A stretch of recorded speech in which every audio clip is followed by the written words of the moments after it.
I'm very, very happy because I'm among my own today at the top of the tower. I can tell you, Philippa Dunne is, she's been entertaining us in countless comedies such as The Walshes and Derry Girls, but now she's the cheery powerhouse who I was so glad when she came in. The first thing I did was, do you mind if I hug you? Because from her character in Amandaland, she needs a hug because she's so kind. Oh. Anyway, it's a spin-off from the wildly successful Motherland. It's called Amandaland. She's a superstar. Philippa Dunne, what a pleasure to meet you in real life. Thanks for having me. I was saying to Connor, I was so surprised we hadn't, had a proper interview before because we gravitate towards each other. That is to say, the Irish. You're from the west coast of Ireland. Yes. Tell us a bit about that. I'm from Mayo, Castlebar, County Mayo. Yeah. By way of Dublin, folks are both Dub parents. Yeah. Born in Dublin, moved there when I was nearly 4. Yeah. Left when I was 18. Then lived in Dublin for 12 years, and now I'm here for 12 years. So I'm not of one place, essentially. And are you on the run? Oh. Like, is there anyone chasing you? I really hope not. So, some mornings after a session, I felt like I tell you what. Yeah, we just got a call from security. They're waiting for you downstairs, so they're on to you. Oh no! But what I loved about watching, we'll talk about Amandaland in a second. But I was quite struck by how pronounced your accent is. You haven't tried to put on another accent, or B, you haven't anglified your own accent, which some people do when they come over. You're giving me a grimace there as if to say, what are you talking about? But you see, I remember I used to work in offices in my 20s, and I remember working across from a guy, and he goes, you do realise you've got 4 voices? And I went, no. What did he mean? And he said, you have a voice when you're talking to your Mayo friends, because you start talking like that, and then you have a voice when you're talking to your Dublin friends, because when you get angry you start talking like that. Yeah, like that. And then we've got your phone voice, which is, hello, hi, my name is Philippa. And then you've got your talking to your mammy, which is, leave me alone. So he was like, where are these? And I was like, I didn't realise I did any of that. You're wasted, he was saying, you're wasted in this job. You need to be... No, it's just I am conscious that I can be Mayo around my Mayo friends, I can be Dublin around my Dublin friends, and when I'm here, I'm just really Irish. Yeah. And that's just the way it Chameleon, a cultural chameleon. I like that. Well. No, but it's really good to see, and watching. Everyone's buzzing here around the floor about Amandaland. Everyone's coming in. Do you know what they're doing? They talk about passing the test of a quality sitcom. They're quoting it, and they're quoting you and everything. So will you tell us all about it? Give us the pitch, if you will, to those who haven't seen it yet, because they'll all be watching it tonight as a result of what you're about to say. Okay, no pressure. So Amandaland is a spin-off of Motherland, which ran for 3 series on BBC. Amanda is Amanda. She when you know, you know. Yes. So if you've seen Motherland, you know who Amanda is. Amanda's a sort of a snobbish but well intended, I suppose, creature. In Ireland, we'd say she has the notions. The notions, exactly. But she has taken a fall from grace. She was once living the high life, and now she is a single mother of 2 teenagers. She's recently divorced. She doesn't have kind of the lifestyle she once had. She's now moved to South Harleston, which she's calling Soha. Which is a great touch. Yeah. Well, it's, part of Amanda. She has to rebrand everything that she comes across so that it's Amandified. And so she bumps into her old friend Anne, who I play. We meet by accident, but we've had a couple of years apart, and we're straight back into the old dynamic, which is Blackadder and Baldric. Kind of, yeah. Yeah. Do you know what? You're that lovely friend who just gets treated so poorly by this head the ball. Yeah, well, I'm just so willing to do anything that she wants me to do, because I want to bask in the Amanda glory. So yeah, we reconnect. Joanna Lumley is back as Felicity, who is Amanda's mother. Knockout performance. Absolutely stunning. Yeah, like effortless, if you can call it that. And that voice, like, she can say anything that is really, really horrible, but when it's said in that voice. She's commenting on one of your man's tight shorts, despite the age group, and you can't say that anymore. You can. We used to call it flirting. Flirting. That was very funny. But it goes on and on and on. Siobhan McSweeney from Sister Michael from Derry Girls. Incredible. She plays Della Fry, a restaurateur. We have Rashenda Sandal playing her wife. They are just such a fun couple. They're always doing something absolutely bonkers. You never know what's going to happen with them next. They're just brilliant. They're so funny. They're so good. We have Samuel Anderson playing Mal, who is Amanda's neighbour. He doesn't take her rubbish, which is amazing to see, because it's very hard to take her rubbish. Yeah, she's sometimes. a force of nature, and Totally. people tend to roll over just to get her out of the way. But he's got a lovely way about him, actually. Yes. Yeah, he's a cool character. Solid guy. And then we have Echo Corty playing JJ, who's just the sweetest man. He's just so lovely. Yeah, He's these lovely. are the two dads. Yes. One is a stepdad, and the dynamic. They're trying to outdo each other by doing the right thing by the son. Yes, totally. But like JJ's constantly trying to give Mal, compliments because he's written with guilt that he has become stepdad to his son. He said, "Because I stole your wife." He said, "We were 2 years apart from each other. You didn't steal anyone from anyone." No stealing. It looks like fun. It looks like fun to make. I mean, is that an assumption, a projection on my part as a viewer, or was it tough going? I've always said comedy is very serious. Comedy is taken very serious. Okay. But I mean, it is always so fun to make because the script. I can't talk. Sorry. Yeah, that's okay. I'll do it for you if you want. Scripts are brilliant. Yeah. Slow down. Scripts are brilliant. Yeah. And Sharon Horgan was involved in the first season. She's co-producing this, is she?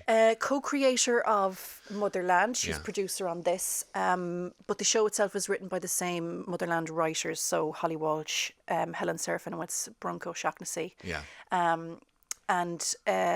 So it's the same Motherland world. It's the same comedy. It's the same humour. It's the same, parents trying to cope scenario on loop. So well, if anyone has one of two things, if anyone's either been a teacher or been taught by anyone, watch Philippa's role at one stage where he goes, "I'll do the maths grind."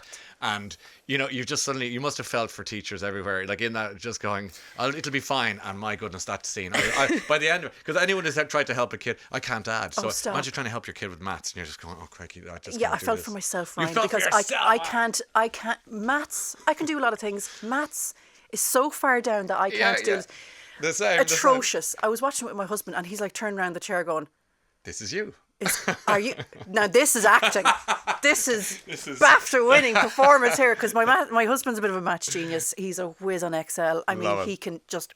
Yeah. Even my 4-year-old, she is into the time tables. Like no, I'm like, you're squeezing me out, guys. Yeah. This is becoming a maths house. I can't do maths. That's and a total genetic bypass. Absolutely. Straight into okay. Stay with us, Yeah. Philippa. We've got a few more questions I want to ask you, but we're joined by Philippa Dunne live at the top of the tower. She's the superstar of Amandaland, which if you haven't seen it, you need to watch it immediately. It's got to be the most Irish text we've received since I got here a year ago. This is to Philippa Dunne, our guest superstar of Amandaland, currently showing. It's all on the iPlayer, by the way, if you have access to that. Otherwise, you'll hunt it down somewhere else. Joanne writes to say, "I remember working with Philippa in a call centre in Nutgrove years and years ago before she left to pursue her acting career. She probably won't remember me, but I'm loving the show she's in. Well done." That's Joanne. Is that Nutgrove as in Dundrum? In Rathfarnham. Rathfarnham, I should say. The Nutgrove Centre is around there. It was beside it, yeah. And so she's right. Oh, yeah. That is amazing. She was your colleague at the call centre. Yeah. What were you doing? Answering the phone. I would have thought so. What else do you do in a call centre? It was just that. It was just answering calls. You weren't selling. You were. No, it was just taking calls. Yeah, and saying hello and all the rest of it. Yeah. Okay, great. Yeah. Well, there's Joanne saying hello and wishing you well. So, Philippa, you mentioned that you went from Mayo to Dublin and then to London. How many years are you in the UK? 12. 12 years. And what sort of things have you been enjoying being in and doing in the run up to Motherland and Amandaland? What other work? Yeah. That you're I have the most awful memory. Yeah, well, I've got to get a rough idea. So you're in things. Well, you're in Dairy Girls. We should mention that. Yes. As Geraldine Devlin. Yes, Yeah. yes, I was in that. You see, at the same time, when I started working the most, I had a baby at the same time. And when you have a baby, you just forget everything. Memory just gets wiped.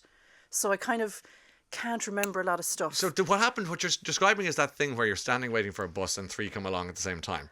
So in life, you're getting on with it. Next, the baby comes. Yes. Then the job offers come. Yes. And then your head is wrecked. Yes. And it's chicken licking. And I always knew, because obviously, like, I put off having a baby for years because I was like, no, I need to work. And then I always knew the minute I have a baby, I'll get busy. I knew, and that's exactly what happened. And also, it was just post-lockdown. So post-lockdown, oh my God. I did, there was Motherland, I think, series 2 or 3. Yeah. There was Dairy Girls. The Bright Side, The Nevers, This Is Going to Hurt, all this kind of thing. This Is Going to Hurt, yes. Yeah. She was 6 months old when I did that. Then I did Woman in the Wall. Shelf Life, Bodies. inside number 9. Yes. And isn't it great that I'm here to help you, prompt you along in your My career? memory is so bad. Since having a baby, it's just Let me gone. ask you about your celebrity mastermind. I'm a quiz geek, and your mastermind special topic was Stanley Kubrick's The Shining. because there's a reference in Amandaland to A Clockwork Orange. A Clockwork Orange, which is a Stanley Kubrick movie, but of course it's obviously the Burgess book. Yes. So why The Shining? The Shining. It was the first movie I saw. I think I was maybe 12 or 13. It was on at Christmas. Yeah, most unusual timing. Yeah. It was definitely in the days after New Year's, actually, because we were just waiting to go back to school, and I was about 12 or 13. I was in my friend's house on a sleepover and happened to be on Channel 4. Yeah. It was the first film I ever saw that absolutely terrifying. I couldn't stop I remember waking up multiple times that night thinking about it, just going, but what about the twins? What about the red rum? And the bath. Yeah. The bathroom. So it all etched into your mind. Oh, I couldn't. It was imprinted.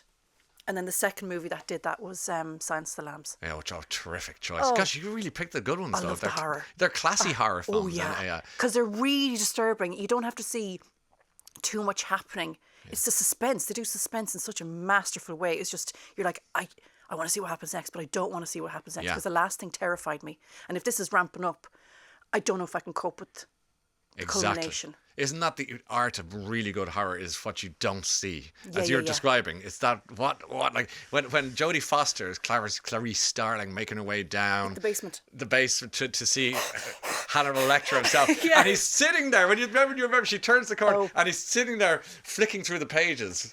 Okay. Licking his finger to turn the next page, and just going, "This is just so slow, delicious." But how did you do in Celebrity Mastermind with The Shining? I came second. Oh, really good. Because I was competing against Phil Wang, and I knew from meeting him in the pep talk beforehand, I was like, he's going to beat me.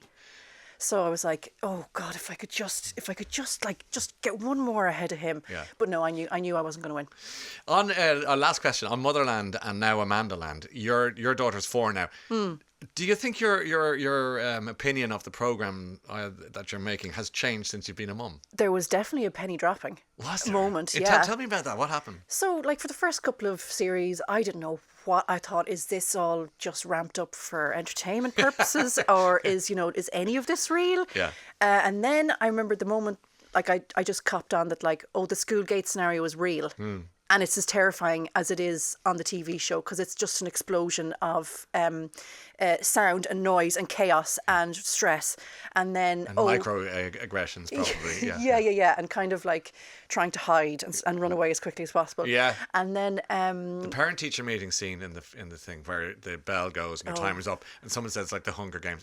I was roaring laughing at that. Yeah. Because I was at a meeting recently, and they have such a way of moving you in and out of that room so quickly you haven't even noticed. You're in the hallway before you know, you go, oh, sorry, I had 4 more questions. Yeah. But no. But it all changed then. So you're watching going, all that thing that you thought was being hyped up and turned into comedy actually is reality. Real. The screaming, the stress, the panic, the problem solving, the crying in your car, all of that. It's all it's all real. It's all real. Philippa, what a pleasure to see you. Oh. What's your mum's name? Catherine. Will you tell Catherine I was asking for her? I haven't met her, but next time I'm in Mayo, I'll look her up and maybe we'll have a cup of coffee or tea. She would love that. Yeah, tell her I was asking for her. That's really nice. And she should be very proud of you. You're just doing so well, flying the flag here in the UK. It's just brilliant. You're brilliant. Philippa Dunne, our guest today. If you haven't seen Amandaland, I promise you it's really, really funny and well worth looking at. Streaming on the BBC iPlayer.